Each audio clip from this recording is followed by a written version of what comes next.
নির্বাচন কমিশন সঠিকভাবে কাজ করে তাহলে ডিসেম্বর 9 জুলাই জাতীয় নির্বাচন সম্ভব বলে মন্তব্য করেছেন বিএনপির সিনিয়র যুগ্ম মহাসচিব রুহুল কবির রিজভী। সকালে রাজশাহীর ভুবন মোহন পার্কে ছাত্র জনতার গণ অভ্যুত্থান ও ফ্যাসিস্ট হাসিনার আমলে আইনশৃঙ্খলা বাহিনীর গুলিতে রাজশাহীতে আহত ও চাঁপাইনবাবগঞ্জের শহীদ পরিবারদের সঙ্গে সাক্ষাৎ ও দোয়া অনুষ্ঠানে তিনি একথা বলেন। এ সময় তিনি আরও বলেন, নির্বাচন নিয়ে গড়িমসি করলে অন্তর্বর্তীকালীন সরকারের প্রতি জনগণের অনাস্থা আসবে।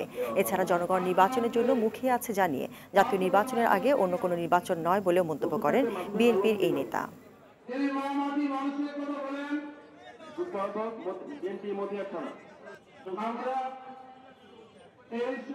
নির্বাচন কমিশন যদি সঠিকভাবে কাজ করে তাহলে ডিসেম্বরের মধ্যে, ডিসেম্বর কারণ আপনার জুনের মধ্যে নির্বাচন করা সম্ভব, জুলাইয়ের মধ্যে নির্বাচন করা সম্ভব। কারণ এদেশের জনগণ আজকে 1.5 যুগ ধরে নির্বাচন ভোট দিতে পারে না। আর এইটা নিয়ে গড়িমসি করা হলে জনগণের মধ্যে তো সন্দেহ জাগবে এই অন্তর্বর্তীকালীন সরকারের কাছে প্রতি যে কেন এই গড়িমসি করা।